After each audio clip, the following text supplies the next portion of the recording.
Good morning from Aurora, where a profound sadness has now settled in here. Police in some cases going door to door to notify families of the dead. Families, of course, that have been holding out hope. You mentioned that small vigil here overnight. A larger one will be held here later this weekend. And this morning, that careful operation at the suspect's apartment where they've discovered jars of unknown liquid, tripwires, booby traps, as you speak of. Authorities here late last night telling us it's unlike anything they have ever seen. Overnight, police making the strategic decision to postpone attempts to get inside James Holmes' apartment because of what's believed to be an elaborate setup inside, layered with traps. Investigators here are now asking for additional help from the federal government while continuing the evacuation order for the 4 other apartment buildings nearby. I see an awful lot of wires, tripwires, jars full of ammunition, jars full of liquid, things that look like mortar rounds. We have a lot of challenges to get in there safely.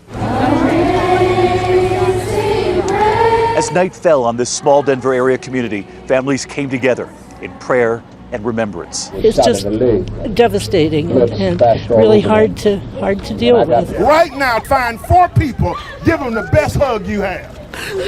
We are seeing this community rise up and do the things that great communities do. But this morning, there are many more questions than answers about what the possible motive could have been for suspect James Holmes. Police say dyed his hair a fiery color and told them, "I am the Joker," reminiscent of Heath Ledger's famous portrayal. I've got a child victim. I need rescue at the back door of Theater 9 now. He didn't move at all.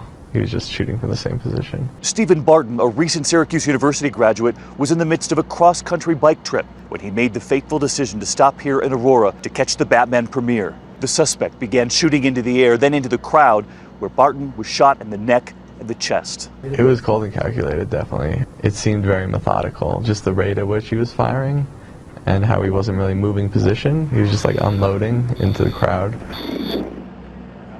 So many extraordinary survival stories. Federal help will arrive later today at the scene of that apartment.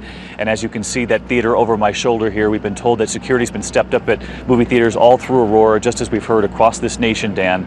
The jitters significantly higher, of course, because of this tragedy that unfolded here just within the last 48 hours.